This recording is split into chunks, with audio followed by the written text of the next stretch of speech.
दोस्तों पीएसएल का 22वां मैच और सबसे बड़ा और कांटेदार मुकाबला पेशावर ज़ल्मी और इस्लामाबाद यूनाइटेड के दरमियान खेला गया। लेकिन भाई साहब आज पता चला कि बाबर आजम किस बला का नाम है। जी हाँ दोस्तों, बाबर आजम ने ऐसी तबाहकुन बैटिंग की जिसके बाद यहाँ पर इसी के साथ इसी के फैन, जी हाँ दोस्तों, माज सदाकत ने ऐसी बैटिंग की जिसको देखकर बड़े बड़े दंग रह गए। और शुएब अख्तर ने क्या कुछ कहा है माज सदाकत के बारे में ये तो बताते हैं। लेकिन भाईजान यहाँ पर बाबर आजम को मैच जीतने के बाद और यहाँ पर अपने फैंस का दिल जीतने के बाद भी सब्र ना आया और जब इंटरव्यू जारी किया मैच जीतने के बाद, यहाँ पर बाबर आजम ने इंटरव्यू दिया तो ऐसा खुलासा किया जिसको सुनकर यहाँ पर दोबारा से अपने फैंस का दिल जीत लिया और भाई साहब सभी को एक बार शर्मिंदा कर दिया है। कैसे शर्मिंदा किया, कौन सा खुलासा किया और बाबर आजम ने कौन सी यहाँ पर धुआंधार बैटिंग किया। दूसरी जानब जो पीएसएल का टैलेंट सामने आया उसको देखकर यहाँ पर शुएब अख्तर ने क्या कुछ कहा है, आइए जानते हैं मुकम्मल तफसीलात। और अब भाई साहब पेशावर ज़ल्मी आसानी से जा सकती है अगले राउंड के लिए। कैसे जा सकती है, पॉइंट्स टेबल में कौन सी इस वक्त सूरत हाल चल रही है वो भी बताते हैं। लेकिन सबसे पहले यार वीडियो को लाइक कर दीजिए।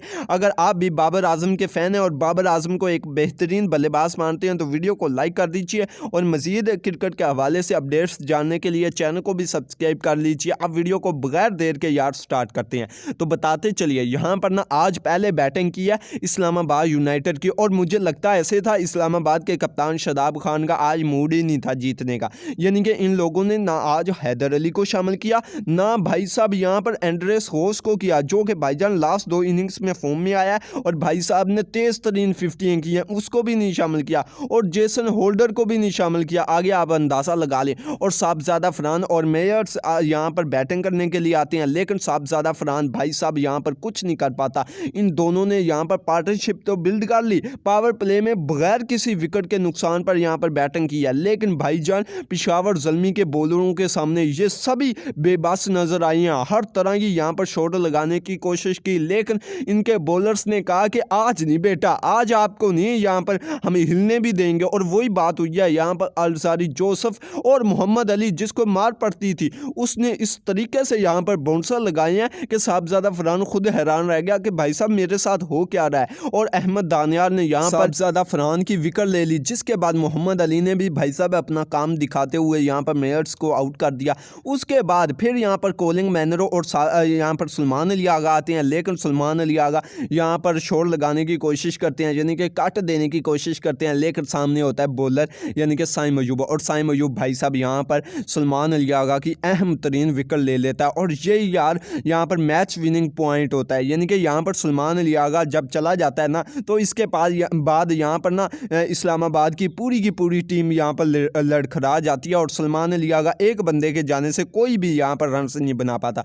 अब यहाँ पर कोलिंग मैनरो 10 बॉलों पर 11 रन बनाता है। शादाब खान थोड़ा सा इंटेंट दिखाता है, लेकिन भाईजान अलजारी जोसेफ कहता है कि मेरे सामने ये हरकतें ना करना और भाई साहब यहाँ पर 3 चौके लगाकर 15 रन बनाता है शादाब खान, इसकी भी विकेट उड़ा दी जाती है। आजम खान भाई साहब यहाँ पर 8 रन बनाता है। उसके बाद साद मसूद 1 रन, इमाद वसीम 10 रन। इमाद वसीम की तो बात ही ना करें, 80-90 के स्ट्राइक रेट से खेल रहा है और आज 80-90 के स्ट्राइक रेट से खेल रहा है, पहले तो 20-30 के स्ट्राइक रेट से खेलता था। खैर इन बातों को छोड़े, अब आप लोगों को पेशावर ज़ल्मी की समरी दिखाता हूँ। उसके यूँ यहाँ पर 143 का यहाँ पर टारगेट दिया इस्लामाबाद यूनाइटेड ने और इस्लामाबाद यूनाइटेड को यहाँ पर ना गरूर था अपनी बॉलिंग लाइनअप पर, नसीम शाह पर, दूसरों पर कि भाईजान हम तो कर लेंगे, जेसन होल्डर भी नहीं है फिर भी हम यहाँ पर कर लेंगे। लेकिन भाईजान यहाँ पर मैथ्यू ओन और भाई साहब यहाँ पर साइम अयूब से ओपनिंग कराई जाती है। ये मुझे लगता है कि सबसे अच्छा फैसला लिया गया।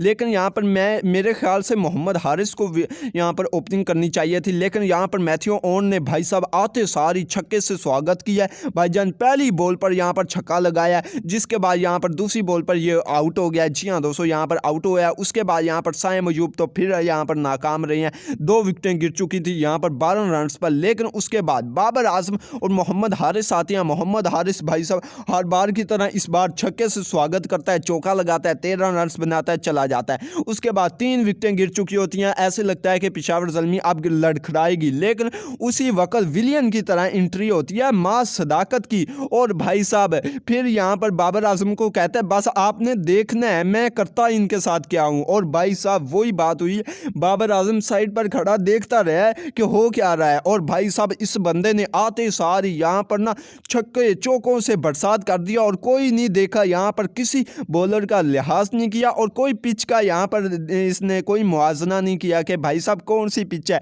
मेरे सामने कोई पिच नहीं है भाई साहब, मैंने छक्के लगाने हैं और लगा कर चाहूँगा। और वही बात हुई है, हर बॉल पर छक्का, हर बॉल पर चौका, 170 के स्ट्राइक रेट से खेला है यार। आप अंदाज़ा लगाएं, इसका पहला मैच था और 170 के स्ट्राइक रेट से खेलकर ये बंदा 32 बॉलों पर यहाँ पर 55 रन की पारी खेल कर गया। उसके बाद यहाँ पर नसीम शाह ने इसको आउट कर दिया और नसीम शाह खासी यहाँ पर सेलिब्रेशन कर रहा था। और मैच हालांकि यहाँ पर हार चुके थे इस्लामाबाद वाले, लेकिन फिर भी यहाँ पर ऐसे अपने आप को यानी कि समझाने की कोशिश कर रहा था कि जैसे मैंने बहुत बड़े यानी कि बैट्समैन को आउट कर लिया और मैंने बहुत बड़ा तीर मार लिया, लेकिन यहाँ पर मैच हार चुके थे। और भाई साहब बाबर आजम की बात की जाए, बाबर आजम आज नॉट आउट हो रहा है, एक छक्का लगाया, 4 चौके लगाए हैं। और भाई साहब इस बंदे ने ना स्लो स्ट्राइक रेट से पारी खेली है, यानी कि वो पारी खेली है जो कि इसके यानी कि इसकी टीम को ज़रूरत थी। इसने मैच जितवाया, इसने ये नहीं देखा कि मैं स्लो से खेलूं या तेज़ से। भाई साहब इसका मिशन था कि मैं मैच को फिनिश कर कर जाऊं और गया भी है। और भाई साहब यहाँ पर बाबर आजम ने भी लाजवाब 50 किया, 53 रन की पारी खेली। और बात की जाए 16 ओवरों में ये मैच को यहाँ पर अपने नाम कर लिया है, इस्लामाबाद यूनाइटेड को हरा दिया। जिसके बाद यहाँ पर सबसे पहले आया शादाब खान का बयान। शादाब खान का कहना था कि वाकई बाबर आजम ने पिछली बार जब हम जीते थे, इस्लामाबाद वाले जीते थे, तो बाबर आजम ने कहा था कि नेक्स्ट टाइम मैं तुझे देखूंगा। और वाकई यहाँ पर बाबर आजम ने उस बात को साबित कर दिया और सच कर दिया कि वाकई हमें देख लिया और किस तरीके से हमें हराया। और हमारी सबसे बड़ी गलती ये थी कि हमने वो खिलाड़ियों जिनको ड्रॉप कर दिया उनको ड्रॉप नहीं करना चाहिए था। दूसरी जानब यहाँ पर बाबर आजम का आया बयान। बाबर आजम ने कहा कि अच्छे और बुरे वक्त में तभी लोगों का पता चलता है जब कोई बुरे वक्त में आपके साथ खड़े, अच्छे वक्त में तो आपके साथ सभी खड़ते हैं। ये मैं पहले भी कह चुका हूँ, लेकिन मैं दोबारा से कह रहा हूँ और आज मुझे पता लग चुका है कि मेरे साथ जो अब खड़े हैं वो यहाँ पर बुरे वक्त में भी खड़े थे और अच्छे वक्त में भी खड़े थे। क्योंकि मैं जानता हूँ